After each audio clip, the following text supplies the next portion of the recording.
todos, todos nos sentimos muy amigos de Ernesto. Es un doctor egresado ¿Me escuchan ahí? del Balseiro y entonces es un jugador de las grandes ligas en el tema física. Y nosotros tenemos el privilegio de poder tenerlo cerca y nos explique y que podamos aprender. Para nosotros es un integrante y un amigo de este Ateneo y estamos todos muy orgullosos de tenerlo con nosotros. Así que adelante, Ernesto. Bueno, muchas gracias. Buenas tardes a todos. Este, bueno,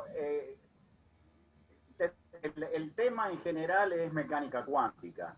En realidad hay muchísimas cosas para hablar de la mecánica cuántica. Y ya nos pasó hace un par de años atrás cuando empezamos con estas charlas y intentamos hablar de un par de temas de la mecánica cuántica, básicamente y puntualmente de entrelazamiento cuántico. Así empezó todo esto y resulta que después terminó en 10 o 12 charlas, porque claro, digamos, los temas se fueron derivando, se fueron conectando, y en realidad es bastante difícil tratar de explicarlo, tratar de desarrollarlo sin hablar de un sinnúmero digamos, de consecuencias que tiene la teoría cuántica y que se necesita, digamos, de un panorama muy general para poder entenderlas. Así que, en primer momento, digamos, yo propuse este tema a Eduardo cuando me lo solicitó. Y bueno, arrancamos desde acá. Si en algún momento de la charla o después de la charla quieren alguna explicación un poco más profunda, se podrían hacer otras charlas con otra intensidad, con otra profundidad, en fin. Esto da para mucho. Pero por algún lado hay que empezar y yo empecé hablando o vamos a empezar a hablar de estados cuánticos.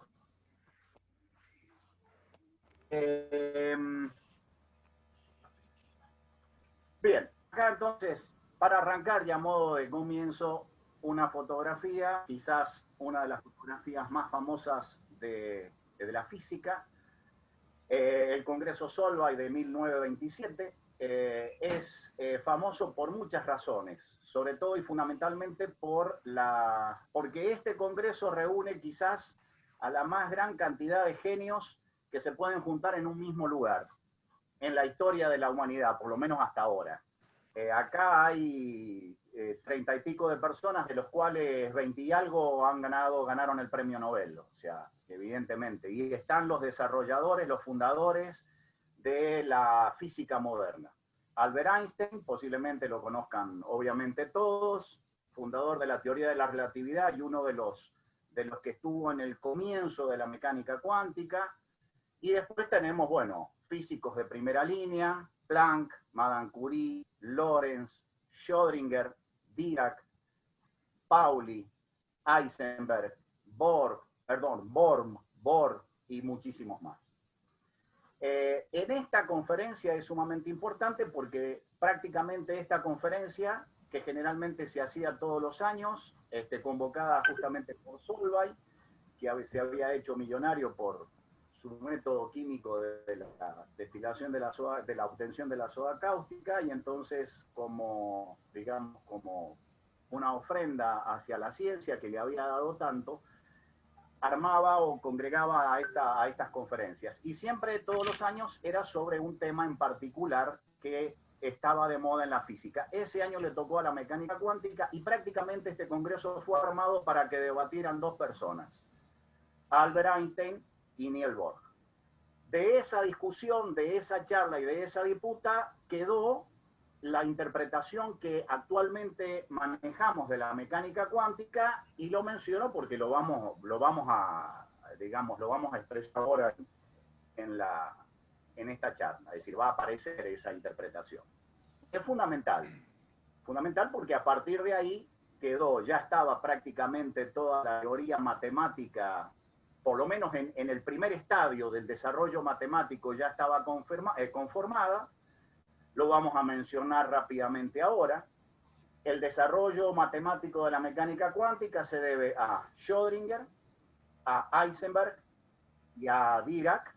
Sobre todo nosotros vamos a trabajar con la idea de Dirac, de los estados cuánticos, y estos son los hombres, digamos, que están en el primer desarrollo de la mecánica. Después, más adelante, en un paso posterior, Dirac y el matemático von Neumann son los que van a dar el fundamento y el rigor matemático a toda la mecánica cuántica. Pero este congreso, digamos, marcó un hito, un antes y un después en estas ideas. Les decía entonces, si lo que están viendo son las fotografías de estas tres personas, acá tenemos a Schrödinger, a Heisenberg, Dirac, que son los dos primeros. Schrödinger y Heisenberg son los primeros que desarrollaron la matemática, la mecánica cuántica, las bases matemáticas. Dirac termina de complementar todo eso en una segunda etapa, junto con los desarrollos de von Neumann. Y entonces es a partir de los desarrollos de Dirac que se define el estado cuántico de esta manera. Un estado cuántico es un objeto matemático que contiene toda la información del que dispone el sistema físico. Enseguida vamos a ver que esto no es una cosa novedosa que aparece con la mecánica cuántica. En la mecánica clásica también tenemos esto. En la mecánica de Newton también. El estado de un sistema, desde el punto de vista clásico, se va a contar a través de un objeto matemático conveniente. Es simplemente eso. El problema está en cómo nos llega la información en el estado cuántico y en el estado clásico. Les decía que la mecánica cuántica, en su formalismo matemático, independientemente de la teoría matemática que se utilice, la de Schrödinger, la de Heisenberg o la de Dirac, el estado cuántico viene fijado, viene dado por un ente matemático. En general, cuando se tratan de estados puros, de sistemas sencillos, es a través de un vector de estado. Ya cuando el sistema se empieza a complejizar, la matemática tiene que girar a una descripción más bien matricial, que es la que desarrolló Heisenberg, y entonces viene la información dada a través de la matriz de densidad de estados. Pero esto tiene que ver con el formalismo, digamos, con el uso de uno u otro formalismo. Todos son totalmente equivalentes y conducen exactamente a lo mismo. Lo interesante aquí, y el primer punto que habría que discutir, pero no lo vamos a hacer ahora porque no es el motivo, el tema de la conferencia, es el hecho de discutir si la mecánica cuántica es una teoría completa. Es decir, si todas las variables que utiliza la mecánica cuántica para poder describir el estado de un sistema están presentes en su formalismo o no. A la actualidad pareciera ser que esto, sobre todo les comentaba que a partir de 1984, con los desarrollos de Bell y su famoso teorema de la desigualdad de Bell, que lo comprueba, pareciera ser de que está, digamos, casi con toda seguridad demostrado que la mecánica cuántica es una teoría. Y entonces, esto tiene profundas implicancias en los desarrollos ulteriores porque es la primera vez que se puede confirmar que la interpretación que había surgido, que había sido establecida a partir del Congreso Solvay del 27, que se denomina históricamente la interpretación de Copenhague, porque es la que lleva adelante Bohr, con todo su grupo de trabajo, donde obviamente también estaba Heisenberg, ya queda más o menos fijada. No está del todo resuelta porque esto sigue trayendo algunos problemas y algunas discusiones, pero digamos la cosa más o menos está un poco más clara y está ya, digamos, a partir de estos resultados, sabe que está pisando sobre un terreno más o menos consolidado.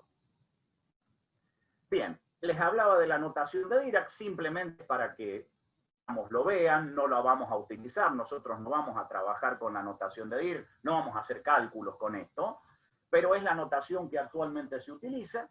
es la que permite trabajar de una manera muy práctica y relativamente simple, por lo menos en cuanto a su manejo matemático, en cuanto a su forma operacional, con el concepto de estado de un sistema, y bueno, y es la que se utiliza. Entonces, esta es la forma que tiene Dirac de notar el estado de un sistema. Les decía que se enuncia primero el sistema que está bajo estudio, 2 puntos y separado, y encerrado en una notación que denomina bracket, está el objeto matemático, que es el que nos va a dar o nos va a transmitir la información que nosotros queramos o que necesitemos sobre ese sistema cuántico. Acá justamente está expresado lo que estoy diciendo. El estado de un sistema viene determinado por ese objeto matemático. Yo en general utilizo esta letra, digo yo, no solamente yo, todos los físicos. En general, cuando uno hace referencia al objeto matemático, pone esta anotación, esta letra griega, psi, porque es la más familiar de todas. Esto es la letra que se utiliza generalmente para simbolizar a la función de onda de Schrödinger. Obviamente, si estamos utilizando la teoría desarrollada por Heisenberg, no va a aparecer así, pero bueno, es simplemente para utilizar una notación y fijar idea, nada más. Generalmente es más familiar, digamos, hacer referencia a la notación de Schrödinger. Muy bien. Vamos ahora a ver si podemos aclarar esto del estado de un sistema y su objeto matemático que nos va a ayudar a describirlo. En la mecánica clásica también se utiliza lo mismo, yo les decía. En la mecánica clásica tenemos que estudiar un sistema determinado y nosotros utilizamos toda una estructura matemática, es decir, un objeto matemático que tratado convenientemente nos va a dar información de ese sistema. Entonces, el estado de un sistema, conocer el estado de un sistema desde el punto de vista clásico, ¿qué implica esto? Conocer toda la información respecto de un sistema. Cuando uno utiliza, por ejemplo, la formulación de Newton para tratar o estudiar la dinámica de un cuerpo que se va moviendo por el espacio, utiliza todo un lenguaje matemático que le permite operar, y como resultado de eso obtenemos los valores de las variables que nos van a contar cuál es el desarrollo dinámico, el estado dinámico de ese sistema. Tan preciso es ese conocimiento, tan exhaustivo es ese conocimiento, que nosotros estamos totalmente seguros que conocemos la evolución temporal de ese sistema, no solamente en el presente, sino en cualquier estado del futuro, en cualquier punto de un futuro próximo o lejano. ¿Sí?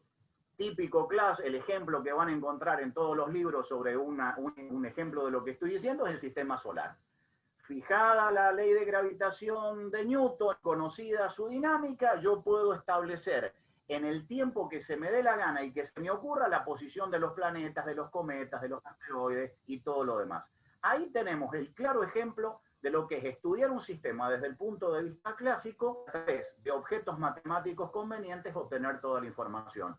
Yo conozco todo sobre la posible evolución de ese sistema, presentado y futuro.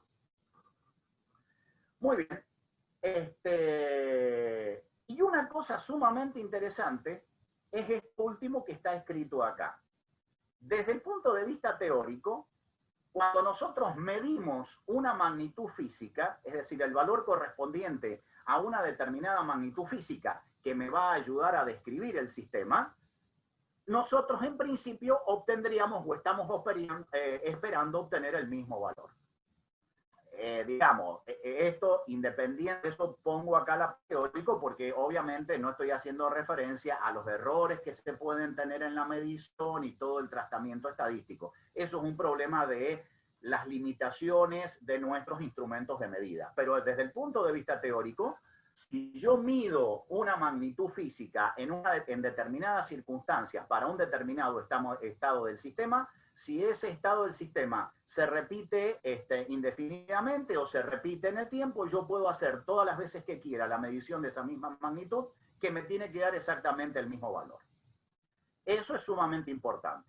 Digo importante porque uno está acostumbrado a esto, ¿sí?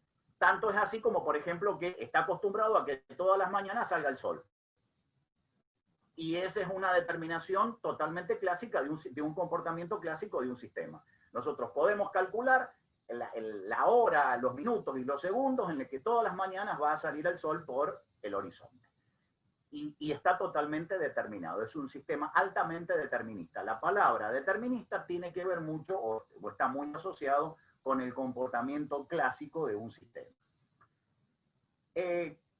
Quiero hacer una breve, discúlpenme si por ahí hago algunos comentarios que, bueno, que a lo mejor son demasiado sencillos, pero digo, no sé exactamente cuál es el grado de conocimiento general, pero digo, me parece pertinente, no lo he hecho, no lo he agregado este comentario en un slide, pero quisiera tomar un minuto para aclarar por qué razón para el físico es tan importante esto de medir las variables. No es solamente por una cuestión de medición o de precisión en la medición. Es decir, más allá de la técnica de medición o del proceso de medición que uno tome o adquiera o elija para tomar los valores, para conocer los valores de la variable, el conocimiento del universo para el físico llega a través de variables. Nosotros no tenemos la absoluta imposibilidad de conocer el sistema físico como es. No tenemos esa posibilidad. No, la única posibilidad que tenemos de conocimiento es una descripción del sistema físico a través de los valores de ciertas variables, de ciertas magnitudes físicas que hemos definido convenientemente para dicho conocimiento, para arribar o para acercarnos a dicho conocimiento. Digamos, yo utilizo siempre un ejemplo que es el siguiente. Si yo le quisiera pedir a una persona, yo, por ejemplo, si me piden, dígame quién es usted, yo estoy absolutamente imposibilitado de contestar esa pregunta, por lo menos desde el punto de vista físico. Desde el punto de vista de alguna confesión religiosa, yo podría dar muchas respuestas válidas, pero desde el punto de vista físico, lo único que puedo decir es que dar mi altura, dar mi peso, decir que no tengo pelo, que uso anteojos, que, en fin, estoy dando características que de alguna manera me describen y que le ayuda a la persona que está viendo, que está leyendo los valores de esas variables a armarse una imagen respecto de quién soy. Pero me tengo que describir a través de los valores de las variables. Por eso es tan importante, digamos, la discusión que siempre va a estar centrada en el medir las magnitudes físicas de un sistema. Bien. Bueno, por ejemplo, ya hablé del sistema solar, pero digo, en general, si uno está interesado en medir, es decir, en conocer la dinámica de un sistema, lo que generalmente utiliza es medir la posición y la velocidad, que son las variables cinemáticas por excelencia. Todo el contenido, toda la información cinemática y dinámica que yo puedo adquirir o que yo puedo obtener de un sistema viene a través de un objeto matemático que en el caso de la mecánica clásica se llama el vector posición, que es un vector que está armado, definido de esta manera, donde x y z son las otras funciones de una sola variable independiente, dependiendo del tiempo t, y que me dan o que me ayudan a marcar la posición de un cuerpo que se está moviendo y cuya dinámica yo quiero conocer. Y todo eso está concentrado en un vector llamado vector posición. A partir del conocimiento del vector posición, en cada instante de tiempo, yo puedo conocer la velocidad, puedo conocer la aceleración, puedo hacer toda una descripción dinámica del comportamiento de ese sistema. Ahí está claramente representado el objeto matemático que utilizo para obtener información respecto del estado del sistema. Y el estado del sistema será su posición, su velocidad, su aceleración, su energía cinética, etcétera, etcétera, etcétera. Muy bien. El formalismo de la mecánica cuántica, por lo menos en teoría, también utiliza, es decir, desde el punto de vista conceptual es eso. Yo quiero poder medir los valores de ciertas magnitudes físicas que me cuenten el estado de ese sistema. Y conocer el estado de ese sistema será conocer, en el caso de la mecánica cuántica, la posición no es importante, la fuerza no es importante, es decir, las variables que se utilizan en mecánica clásica no necesariamente son las mismas que en mecánica cuántica, pero el concepto de energía sí es importante y otros más, propio del formalismo. Pero en definitiva estamos preocupados por lo mismo. Poder medir las magnitudes físicas o los valores que adopta esas magnitudes físicas y que me van a contar, me van a describir el comportamiento de ese sistema. Pero acá viene la cuestión. ¿Cuál es el objeto matemático que utiliza la mecánica cuántica para poder obtener esa información del estado del sistema? Bueno, es una función de distribución de probabilidades. Eso viene, repito, como consecuencia de la interpretación de la mecánica cuántica que arrancó, como les mencionaba recién, en el Congreso Solvay de 1927, o por lo menos que quedó establecido ahí. La información de la mecánica cuántica viene a través de ese objeto matemático. Ese objeto matemático es, utilizando la descripción de Schrödinger o la mecánica ondulatoria, por ser la más sencilla y la más habitual para todos, viene dado por una función que depende del espacio y del tiempo, que se llama función de onda, función de Schrödinger, y esta distribución de probabilidades es el cuadrado del módulo de esta función. Esta función, en general, es una función compleja. Por eso es que el cuadrado del módulo se obtiene multiplicando el complejo por su complejo, es decir, la función por su complejo conjugado. Tratamiento matemático. Y ahí empieza, bueno, esto es simplemente para mostrarles una gráfica, ¿no? Es decir, acá habría que hacer algunas disquisiciones especiales. Digamos, si quieren que lo hagamos al final de la charla, lo podemos hacer. Básicamente, la función de distribución de probabilidades, eso que se obtiene con el cuadrado del módulo de la función, tiene esta forma. ¿Qué significa esto? Es decir, ¿cómo hay que interpretarlo físicamente? Bueno, allí donde, como toda función de probabilidades, allí donde la amplitud de esta función es mayor, significa que tengo más probabilidades de que ese evento suceda. En este caso particular, o sea, digo, para fijar un poco de idea, podríamos decir, fíjense ustedes que esto en principio es una función del espacio y del tiempo, pero solamente estamos haciendo la representación espacial. Esto significaría que, por ejemplo, si estamos hablando de ubicar o calcular la posición de un electrón dinámica del núcleo atómico, átomo de hidrógeno, el más sencillo de todos, información que me da ese objeto matemático, esta distribución de probabilidades me está diciendo que en este punto, podría ser el x igual a 0 o cualquier otra coordenada, tenemos más probabilidad de encontrar a ese electrón.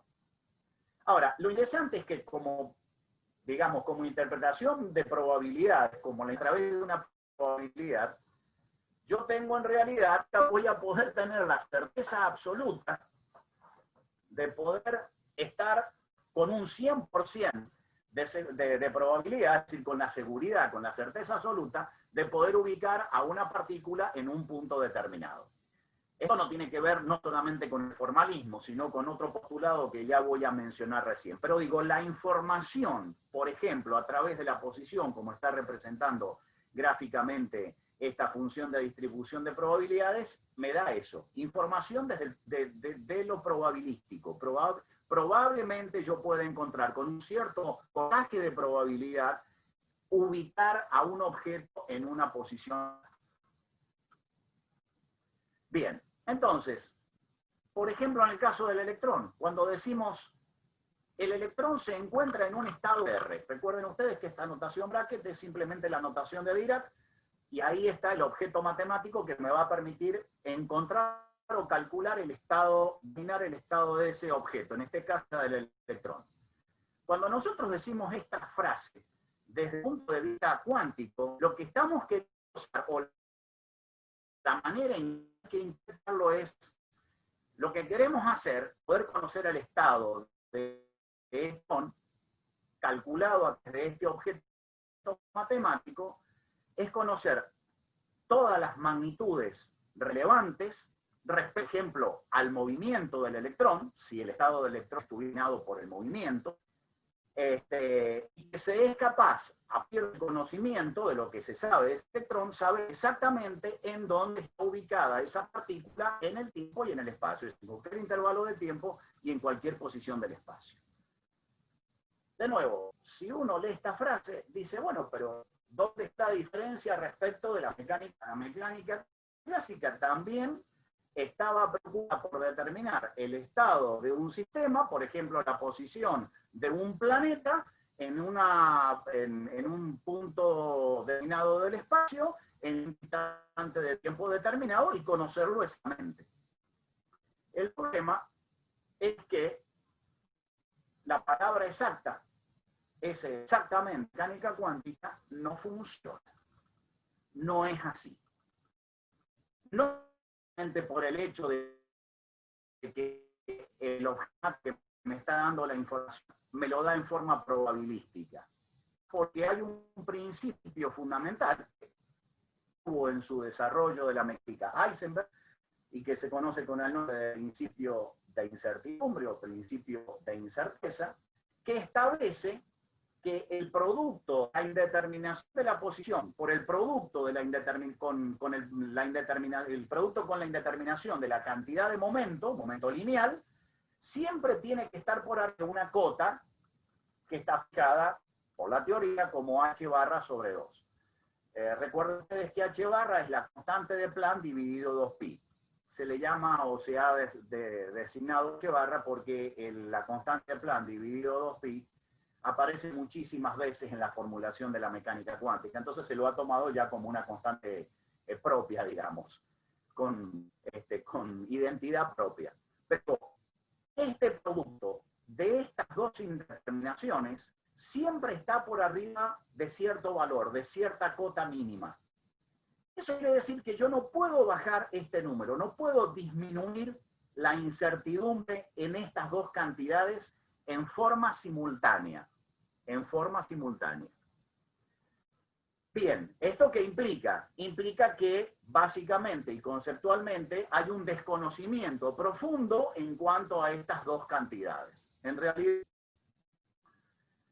se puede hacer una extensión del principio de incerteza y extender estas indeterminaciones no solamente para la posición y para la cantidad de movimiento, sino también para el tiempo y la energía y cualquier dos par de variables que uno pueda, con las cuales uno pueda trabajar o irse para determinar el estado del sistema. Para no complicar demasiado la cosa, quedémonos con la posición y con la cantidad de momento lineal. Entonces, en la mecánica cuántica,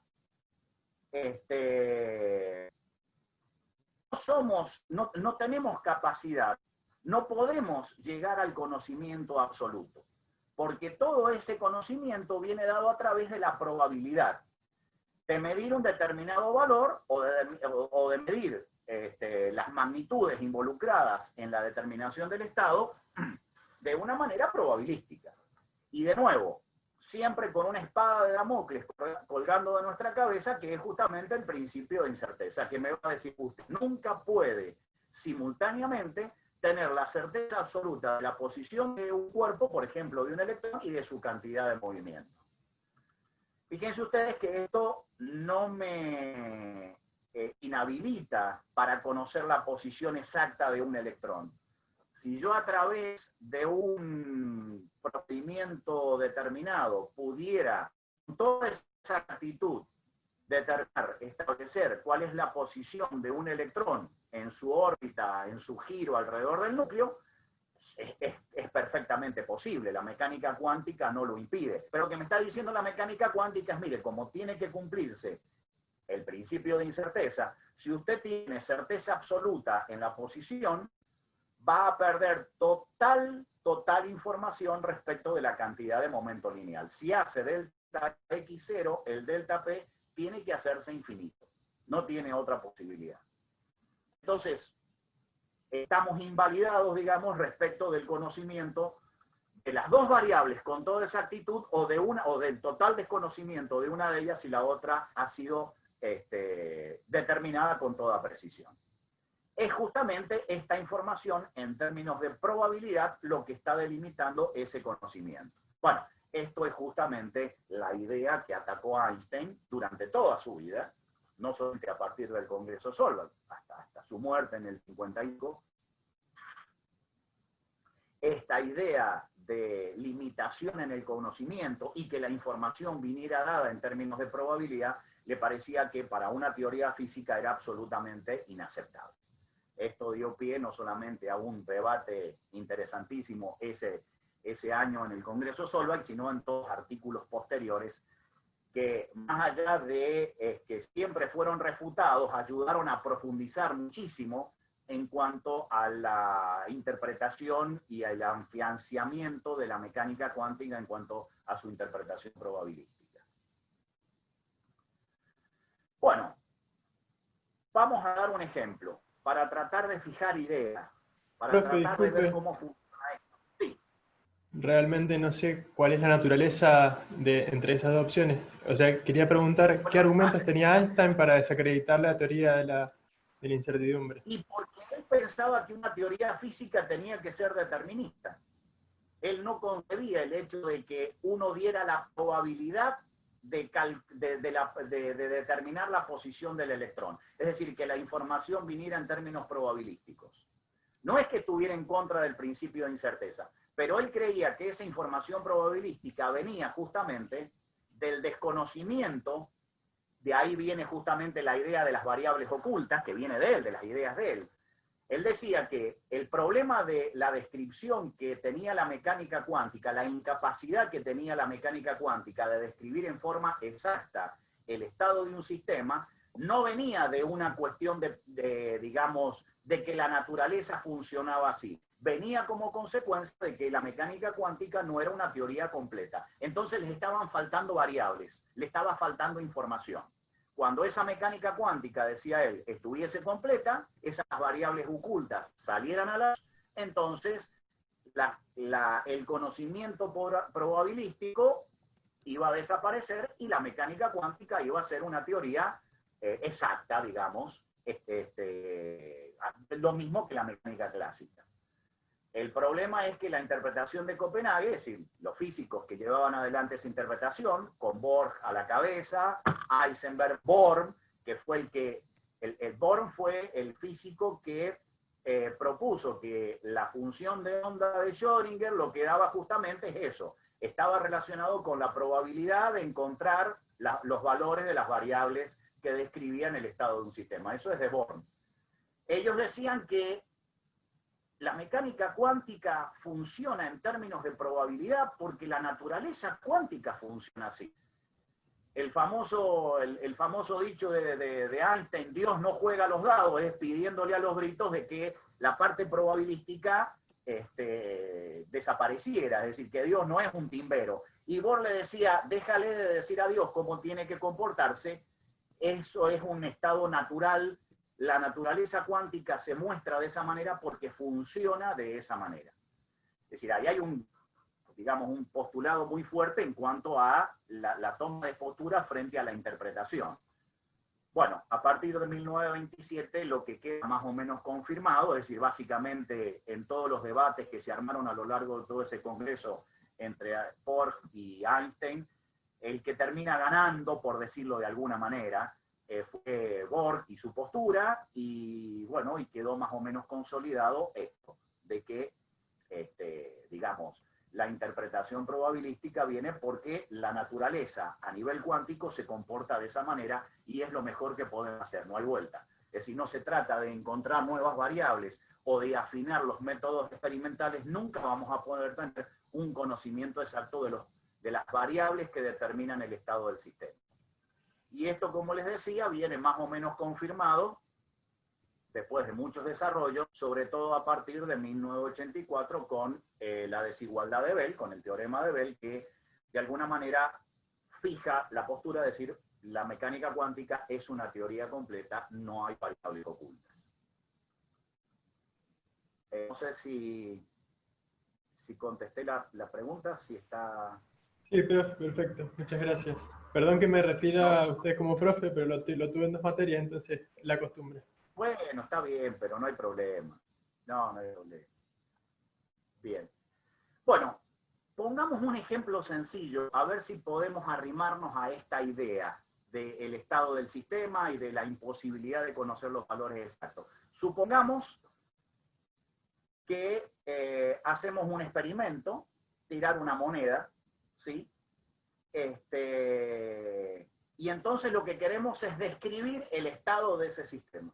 El estado del sistema sería la moneda y el resultado de un determinado experimento con la moneda. Aclaremos de paso que en este experimento solamente nos va a importar determinar el estado de la moneda o describir el estado de la moneda en cuanto a si está cara o seca. Es decir, si en un determinado experimento sale cara o se la seca. Vamos a obviar o vamos a dejar de lado el conocimiento del color, de la densidad, de la temperatura y cualquier otra variable que pudiera interesar o que pudiera, digamos, meter para conocer el estado de la moneda, el estado del sistema, que en este caso va a la moneda. Entonces vamos a suponer que tenemos la moneda, vamos a meter dentro de una caja cerrada, ¿sí? Entonces nosotros no podemos ver en el interior cómo se encuentra la moneda. Entonces, lo que queremos hacer es determinar el estado de la moneda. El problema es que para poder determinar el estado de la moneda, habría que abrir la caja y mirar adentro, ¿sí? Entonces, en esa situación, una vez que abrimos la caja y miramos adentro de la moneda, nosotros podríamos decir el estado de la moneda es cara o cruz. En la notación de Dirac vendría siendo esto. Esto que está acá es el resultado de ese objeto matemático que me ayuda a determinar el estado de la moneda. El estado cara o el estado cruz. Muy bien. El problema es que si nosotros tomamos esto al pie de la letra, como está dicho acá, estamos confundiendo dos cosas. Estamos confundiendo a la moneda con el estado de la moneda. La moneda es la moneda, es el objeto metálico construido de alguna manera, con alguna forma. El estado de la moneda no tiene nada que ver con la moneda, o mejor dicho, es más que la moneda. El estado es toda la información que yo puedo obtener sobre la moneda. Y eso implica mucho más que saber si es cara o es seca.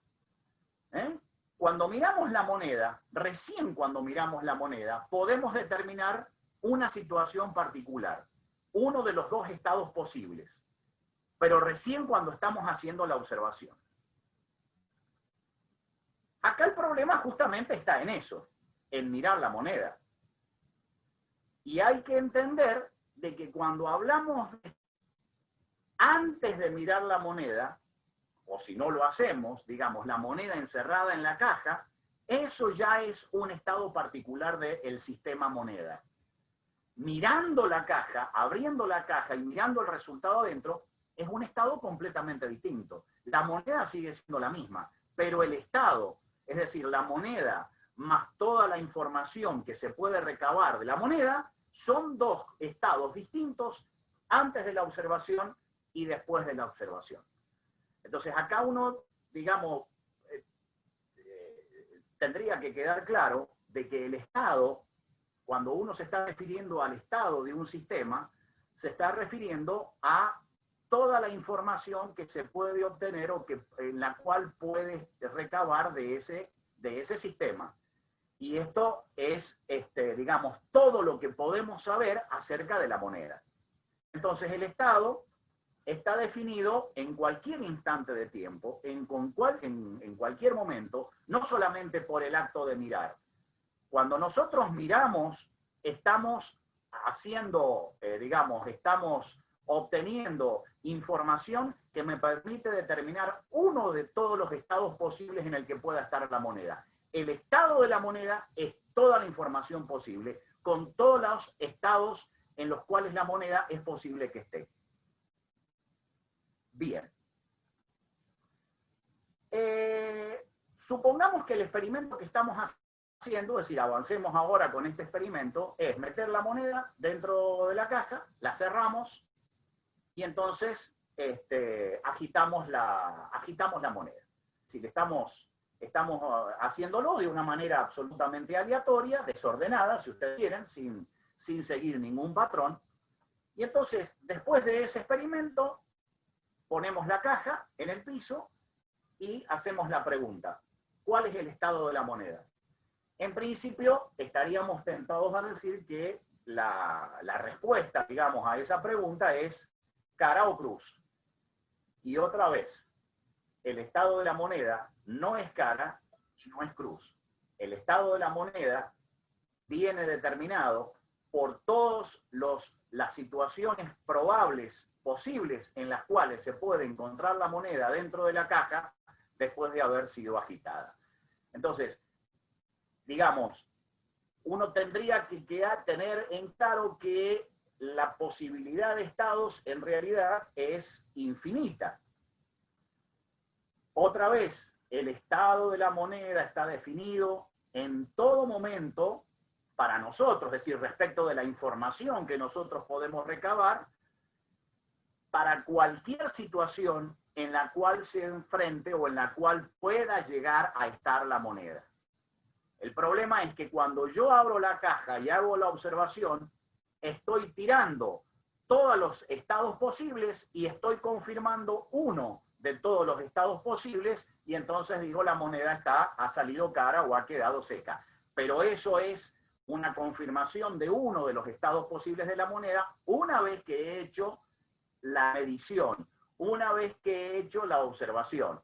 Antes de esa observación, todos los estados posibles pueden ser presentados respecto de la descripción que yo haga de la moneda. Bien. Un tercer estado posible, por decir algo, simplemente, es agitado. Y uno dice, bueno, pero ¿qué significa agitado? Vibrando, la moneda quede vibrando, o la moneda quede de canto, o la moneda quede apoyada sobre una de las paredes. Es decir, se podrían imaginar muchísimos estados posibles, y de hecho, la matemática, es decir, el objeto matemático, que es el que me va a dar toda esa información, me confirma justamente que antes de hacer alguna medición hay infinitos estados posibles para ese sistema que yo estoy queriendo describir. Muy bien, perfecto. Supónganse que hacemos una variante de este experimento. Otra vez con la caja y la moneda. Metemos la moneda dentro de la caja, la cerramos, pero ahora el experimento va a contar de las siguientes etapas. Movemos, agitamos la caja aleatoriamente, y entonces abrimos la caja en un primer paso del experimento. Si vemos que la moneda muestra una cara, es decir, está en ese estado, cierro de nuevo la caja y dejo ahí y termino el experimento. Si llega a salir cruz o seca, cierro la caja, la vuelvo a agitar y vuelvo a dejar la caja sin abrirla sobre la mesa. Esos son los pasos de nuestro experimento. Muy bien, en este experimento que estamos planteando, con este sistema que trata de comportarse como un sistema cuántico, es decir, estamos utilizando un sistema clásico para describir una situación cuántica, hacemos lo establecido, hacemos el procedimiento, la agitamos, y entonces la pregunta es, después que hacemos el primer paso, es decir, tomamos la caja, la agitamos, abrimos y determinamos que es seca, la volvemos a cerrar y volvemos a agitarla. ¿Cuál es el estado de la moneda? Está claro, ¿no? Agarramos la caja, la agitamos, la abrimos, es seca, cerramos, volvemos a agitar y dejamos la caja ahí. La pregunta es, ¿cuál es el estado de la moneda? Bueno, evidentemente no podríamos decir ni que es cara ni que es seca, pero tampoco podríamos predecir o tampoco podríamos aventurar que el estado en el que está la moneda después de haber hecho ese procedimiento experimental es cualquier otro estado intermedio. Es decir, ni es cara, ni es cruz, ni es agitada, ni quedó parada de canto, ni quedó apoyada sobre ninguna de las paredes, ni quedó adherida al techo. Todos los estados son posibles y ninguno en concreto es el real estado de la moneda. Es decir, el estado de la moneda es toda la información posible de todos los estados particulares que puede tener la moneda. Y lo único que yo puedo decir es predecir la probabilidad de que ver un estado u otro después de que hayamos observado la moneda. Si yo me quedo en el primer estadio de este experimento, es decir, agito la caja y abro la moneda, entonces es fácil predecir qué es lo que va a pasar. Una vez que yo abrí la caja, o antes de abrir la caja, pero sabiendo que voy a abrir la caja, es decir, que voy a hacer la observación, o dicho de otra manera, que voy a realizar una medición determinada, un proceso de medición determinado, yo puedo dar la probabilidad en un 50% de que la moneda esté con cara, 50% de que la moneda esté mostrando la seca, la cruz, asegurándome, por supuesto, que los demás estados no puedan darse, ¿no es cierto? Es decir, me aseguro de que la moneda está en el fondo, voy a abrir la caja y antes de abrir la caja pregunto, ¿cuál es la probabilidad del estado, de que haya un estado, de que la moneda esté en estado cara? 50%. O seca, el otro 50%. Pero eso es solamente en el primer estadio de este experimento y solamente después de abrir la caja yo voy a confirmar este resultado, el estado. Si supongamos que la moneda me mostró una seca, yo entonces sigo con la segunda etapa del experimento, vuelvo a cerrar la caja, vuelvo a agitarla y no la abro, y entonces vuelvo a realizar la pregunta, ya la cosa cambia totalmente. Al tener la caja cerrada y no poder abrirla, o no lo puedo abrir porque el protocolo experimental me dice que en una segunda etapa yo no tengo que abrir la caja, yo no puedo volver a contestar de que hay un 50% de probabilidad de que esté cara o de que esté seca. Porque también está la probabilidad de que esté en estado agitado y todos los infinitos estados en el que puede encontrarse la moneda después de realizar este experimento. Esto es simplemente un ejemplo de los infinitos experimentos que se pueden plantear o que se pueden idear. En realidad, de nuevo, los estados de la moneda no son 2, no son 3. Estrictamente hablando, matemáticamente hablando, el objeto matemático, el modelo matemático de la mecánica cuántica me dice que antes de realizar un experimento tengo infinitos estados posibles, en este caso, digamos, del sistema que estamos estudiando, que es la moneda, pero de cualquier sistema cuántico. Bien. Entonces, otra vez, a modo de resumen, el estado está compuesto por todo el conjunto de información que tenemos sobre el sistema. Todo el conjunto de información que disponemos. Y cuando observamos el sistema, estamos cambiando la situación. Eso es lo que se conoce digamos, en el ambiente de la física, diciendo que hacemos a través de una medición, cuando realizamos una medición, hacemos colapsar la función de onda. El objeto matemático que me permite determinar los infinitos estados posibles de un sistema está contenido en la función de onda. Ahora, cuando yo lo resuelvo para un caso particular, o digo, cuando hacemos un experimento y obtengo un valor particular de ese objeto matemático, toda la información restante desaparece, eso es el colapso de la función de onda, y me quedo con un valor particular. Pero ahí estoy determinando un estado particular de ese sistema, de los infinitos posibles estados que pueden tener antes de que aparezca mi interacción con el sistema o que aparezca la interacción a través del proceso de medición. Esto tiene mucho que ver con digamos, con la idea o con el concepto que está detrás de la dualidad onda-partícula, que es otro de los principios fundamentales de la mecánica cuántica, que viene de de Broglie. La luz es onda electromagnética, es decir, ¿es una onda o es un corpúsculo, es un fotón? Bueno, yo puedo hacer experimentos para que quede manifestada la naturaleza ondulatoria de la luz, pero también puedo hacer otro experimento u otra serie de experimentos para que quede mostrada, para que se manifieste la naturaleza corpuscular. A la respuesta de cuál es la descripción verdadera, en mecánica cuántica eso no tiene sentido, porque la descripción que estoy haciendo es fruto de mi medición, de mi interacción respecto del sistema. Y cuando yo interactúo sobre el sistema, hago colapsar la función de onda, desaparece toda la información sobre el sistema y me quedo con un solo valor que me confirma ese estado. pero el estado del sistema que estoy midiendo es fruto de mi interacción con el sistema, no es el estado del sistema en general. Bien, me pongo un poco técnicamente para dejar, digamos, la pista, digamos, en todo caso, si quieren después lo discutimos, lo podemos discutir al término digamos, de la charla, pero en la formulación de la mecánica ondulatoria de Schrödinger, la información, el objeto matemático que me da la información del estado del sistema, me viene dado a través de una función de onda.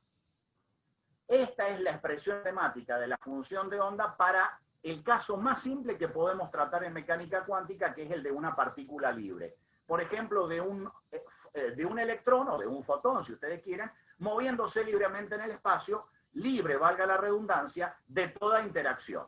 Esto desde el punto de vista técnico significa energía potencial cero. La energía potencial siempre tiene que ver desde el punto de vista físico con los vínculos de ese objeto, en este caso del electrón, o de esta partícula, con su entorno. Esta partícula está libre, no hay interacción. Cuando uno resuelve la ecuación de Schrödinger para este caso, que repito, es el caso más sencillo, obtiene esta expresión. Desde el punto de vista matemático, lo interesante que se ve es que la parte temporal y la parte espacial, es decir, el término de esta función que depende de la coordenada espacial y el término que depende de la coordenada temporal, están desacoplados, se pueden reconocer, se pueden separar. Esto solamente sucede en los casos más sencillos de la función de onda. Pero esto corresponde a una partícula, esto es el objeto matemático del que estábamos haciendo referencia, que me va a dar toda la información sobre el estado de esa partícula libre. Sin embargo, el tratamiento matemático de esto viene a través del análisis de Fourier. ¿Sí? Y uno sabe del análisis de Fourier es que esta función, que tiene una representación gráfica de una onda, en realidad viene representada a través de una suma infinita de funciones senoidales de distintas frecuencias y de distinta amplitud. Bueno, todas las funciones senoidales que tengo que sumar para poder obtener la representación de esta onda compleja son, desde el punto de vista matemático, estados, es decir, cada una de esas funciones senoidales corresponde a un valor de energía para hacer la asociación con la interpretación física, y cada una de estas funciones senoidales está representando un estado posible de ese sistema. Entonces ahí queda claro que matemáticamente se ve como lo que estamos diciendo, digamos, coloquialmente, conceptualmente. Hay infinitos estados posibles para un sistema en determinadas condiciones. Matemáticamente viene representado por eso. Ernesto. Sí. De ahí la necesidad de plantear esto en los espacios de Hilbert. Ah, por supuesto. Sí, sí, bueno, el hecho, esa función sí que está ahí, es una función vectorial dentro de los espacios de Hilbert. Claro, exactamente. Bien. Bueno, esto obviamente, esta disociación, ustedes verán, entenderán que hay una, es decir, planteado de esta manera, contado de esta manera, uno dice, hay una disociación entre la descripción del sistema real y del estado. En mecánica clásica eso no existe. Yo veo a un cuerpo que se está moviendo, le mido sus parámetros, velocidad, posición, masa, carga eléctrica, si la tuviera, y es una sola cosa. Los valores de esa variable me cuentan exactamente el sistema. Yo no hago la separación de estado del sistema y del sistema. En mecánica cuántica sí. En mecánica cuántica es forzosa hacer la separación, porque el estado del sistema, vuelvo a insistir, es toda la información que yo puedo requerir sobre ese sistema, y las posibilidades o los valores, en teoría, son infinitos. Entonces, en realidad, no tenemos forma, de lo que está resumiendo acá, de conocer lo que realmente le pasa al sistema. Porque además no puedo separar la realidad del sistema, independizarlo de su estado. El estado del sistema es la única posibilidad de tomar información sobre el sistema. Y el estado del sistema es tan general que me ofrece infinitas soluciones, por lo menos desde el punto de vista teórico. Obviamente, esto no significa o no implica que para un determinado sistema, en determinadas circunstancias, matemáticamente sería resolver la ecuación de Schrödinger para determinadas condiciones de contorno y determinados valores iniciales, no haya estados más probables que otros. Obviamente que sí, pero yo tengo una playa de estados posibles antes de poder resolver la ecuación y antes de ponerle sus condiciones de contorno y sus opciones iniciales. Entonces, el estado del sistema no es único, pero además es lo único que tenemos.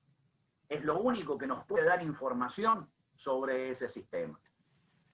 Entonces, a todos los efectos prácticos, el estado es el sistema, porque es la única representación que yo tengo del sistema.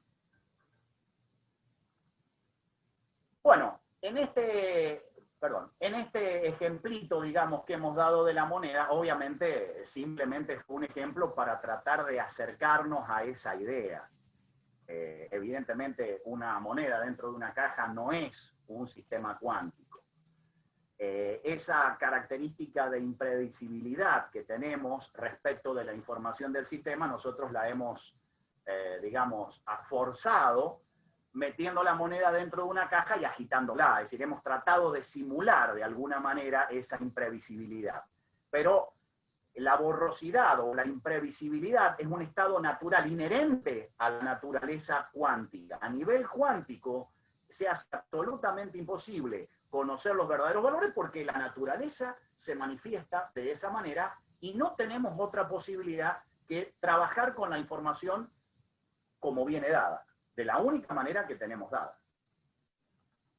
Bien, acá tenemos digamos, esta borrosidad, esta indeterminación viene dada matemáticamente por el principio de incerteza, es decir, matemáticamente está incluida en la formulación de la mecánica cuántica,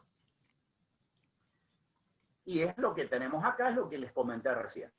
Dice que el producto de la indeterminación en cualquier dos par de variables, por ejemplo, la cantidad de momento y la posición, o la energía y el tiempo, u otras variables que se puedan obtener, siempre el producto de ambas terminaciones tiene que tener una cota mínima que está dada por h barra sobre 2. Quisiera mostrarles dos PowerPoint muy cortitos, justamente para tratar de profundizar un poco más esta idea o acercarnos un poco mejor a esta idea. El principio de indeterminación y las abuelas madres, digamos, tratando de ejemplificar o de tratar de acercarnos a esa formulación desde el principio de incerteza, veámoslo en un ejemplo un poco más coloquial, no tan duro. El principio de incerteza, obviamente, mete una imposibilidad de conocimiento respecto del estado de un sistema cuántico antes de hacer un experimento. Incluso me está advirtiendo que aún cuando yo determine las variables y mida las variables, siempre va a quedar un margen que yo no puedo acotar, que yo no puedo reducir, porque esta incertidumbre, vuelvo a insistir con este concepto porque es fundamental, no viene una incertidumbre generada por el instrumento de medida o por el proceso de medición. Es inherente a la naturaleza cuántica. La naturaleza a nivel cuántico se comporta de esta manera, funciona de esta manera. Entonces, el problema es que justamente recién cuando yo mido voy a poder determinar, aún respetando el principio de incerteza, voy a poder determinar el valor de una variable. Pero entonces ya no estoy hablando del estado del sistema en general, sino que voy a estar hablando de un estado en particular.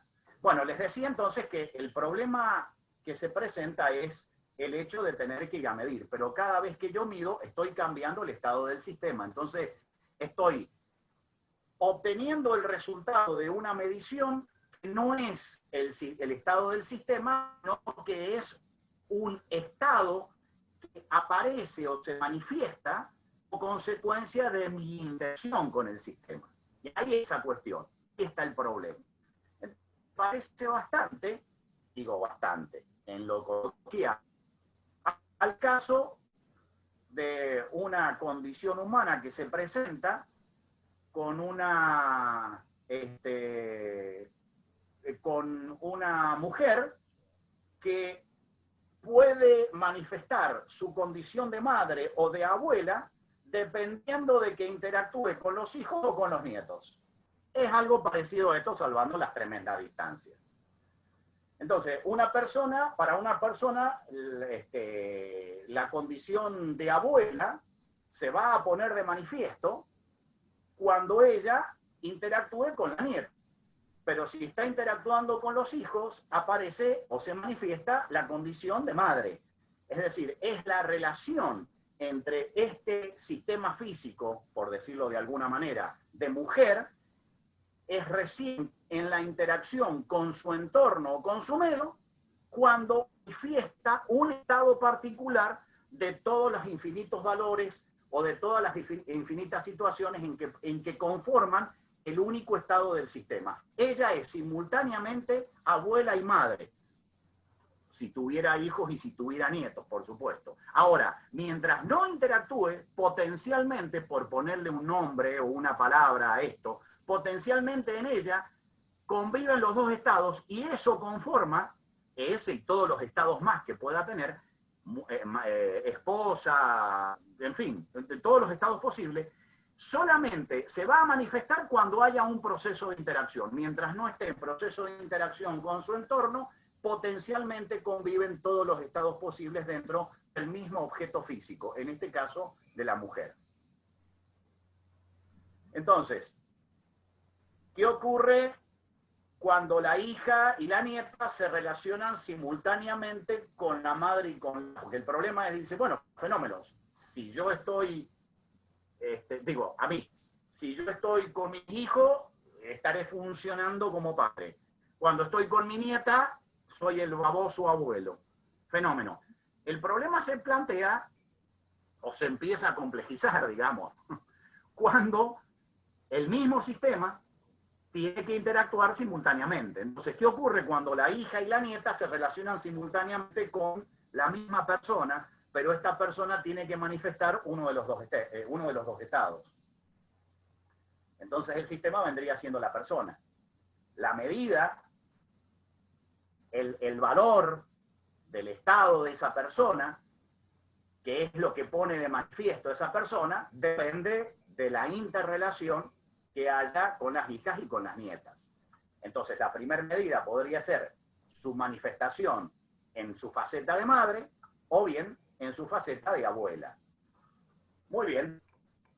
El problema es, aparece, digamos, una indeterminación, una complejidad en esta manifestación del Estado, cuando simultáneamente tiene que ponerse en relación con hijas y con nietas y tiene que manifestar los dos aspectos.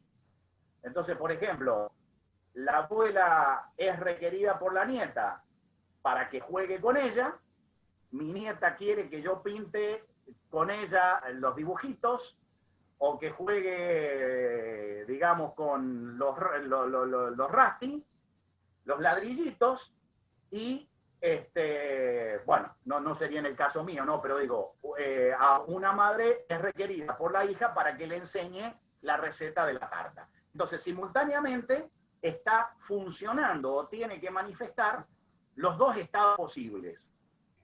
Evidentemente, esto está dependiendo ahora del grado de interacción que simultáneamente pueda establecer con la nieta y con su madre. No es que no pueda manifestarlo simultáneamente, evidentemente lo puede hacer, pero aquí hay un grado de interacción. Bueno, evidentemente la matemática que describe todo este proceso es muchísimo más complicada que lo que hemos descrito, porque ahora hay que trabajar con una matemática, de ahí justamente que la notación y los desarrollos que hizo Dirac simplifican enormemente el manejo de toda esta situación, pero digo, para poder tener o para poder describir varios estados posibles dependiendo de las interacciones. Bueno, muy bien.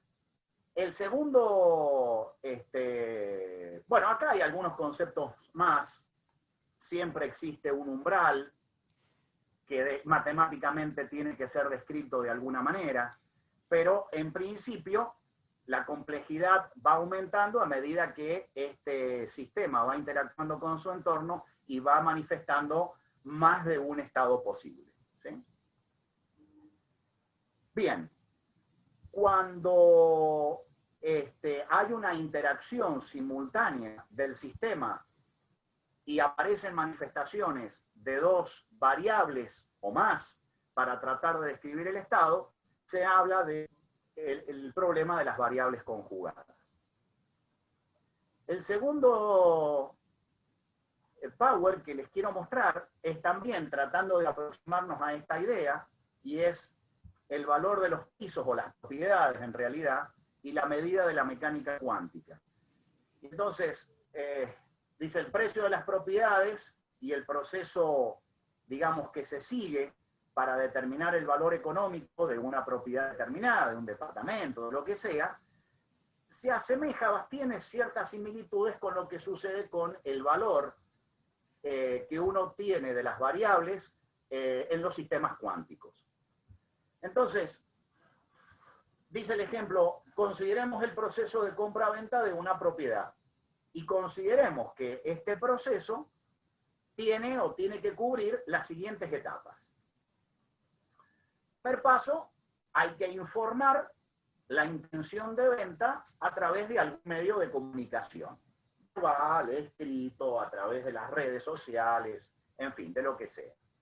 El segundo paso es establecer un proceso de negociación con todos los compradores posibles, a través de algún intermediario, del escribano, todo lo que sea, qué sé yo.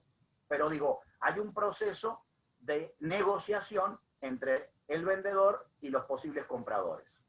Finalmente, el tercer punto, el tercer estadio, digamos, de este proceso es, se pacta el precio, se fija el precio, se pone por escrito, se establece el boleto de compra-venta, se formaliza todo esto delante de algún escribano y se fija el monto, se firma el contrato y se hace entrega del dinero y se termina el proceso de venta. ¿A dónde está la analogía con la medición de variables cuánticas? Bueno, de alguna manera, y digamos de forma conceptual, se pueden establecer más o menos los mismos pasos. La analogía en el proceso de compra-venta y en el proceso de medición de una variable física tiene esto. En principio tenemos un valor indeterminado. Es decir, cuando vamos a medir una variable, de antemano no sabemos qué valor debe tener. Sabemos que a lo mejor hay un determinado rango, que esa variable se mueve dentro de una indeterminación de esos valores. Posibles, razonables, eso depende, como habíamos mostrado en el primer PowerPoint, no solamente del modelo matemático, es decir, del objeto matemático que me ayuda a obtener la información, sino también de toda la información que uno tiene del sistema con el cual va a interactuar. Ahora, los posibles precios de esa propiedad, hasta que no se fije el precio, están en una nube de posibilidades, dentro de un rango, pero no hay ningún precio seguro. Entre un mínimo y un máximo infinitos valores intermedios podrían ser adoptados, tomados o fijados. La situación es exactamente lo mismo que sucede cuando uno va a determinar el valor, cuando va a medir a través de un proceso de medición el valor de una variable cuántica. Hay una nube de posibilidades en las cuales puede aparecer un valor que determine o que muestre el estado de un sistema. Solamente vamos a tener el valor cuando hagamos la medición, pero haciendo la medición estamos haciendo, otra vez utilizando la misma palabra, colapsar la función de onda, tomamos el valor, capturamos ese valor y nos quedamos con un solo valor y con un solo estado posible de los infinitos en los que puede encontrarse el sistema cuántico. Entonces, en el caso de medida pasa algo similar. Se planifica la medida de una determinada variable, de lo que sea, se diseña un método experimental, un montaje experimental con determinadas condiciones, condiciones controladas, como generalmente sucede en un laboratorio, para justamente tener la información de esa variable y no de otras, es decir, de aislar la variable a medir, y después, en el proceso de medición, se produce la inevitable interacción con el objeto a medir. Y cuando aparece la interacción, es que el objeto manifiesta un estado determinado, es decir, un comportamiento determinado que nosotros cuantificamos a través del valor de esa variable. Pero entonces desaparece todo el resto de la información y quedamos absolutamente imposibilitados de conocerlo. Entonces, en términos, digamos, de hacer un esquema, el objeto clásico sería el comprador-vendedor, estableciendo la similitud con el proceso de compra-venta. El objeto cuántico es el piso a comprar, el departamento a comprar, la propiedad a comprar y su valor. El montaje experimental sería a través del notario, de la persona que de alguna manera puede delimitar, fijar el precio o recomendar un determinado precio. Y finalmente, cuando realizamos la medida, es cuando firmamos el contrato, nos entregan el dinero. Ahí, y recién ahí, en ese último paso, en ese último estadio del proceso de medición, queda fijado el valor de la variable y está absolutamente determinado el estado de ese sistema en ese aspecto que el Estado reflejó a través de nuestra interacción con el método experimental. Bueno, muy bien, perfecto. Esto es entonces lo que quería mostrar. Espero que haya, digamos, de alguna manera servido para aproximarnos a estas ideas de los sistemas cuánticos, sus estados y su proceso de medición. Obviamente esto podría ser profundizado mucho más, aparecen muchos aspectos en el camino que se podrían discutir y que dan para discutirlo largamente, pero bueno, en fin, eso es lo que les había preparado para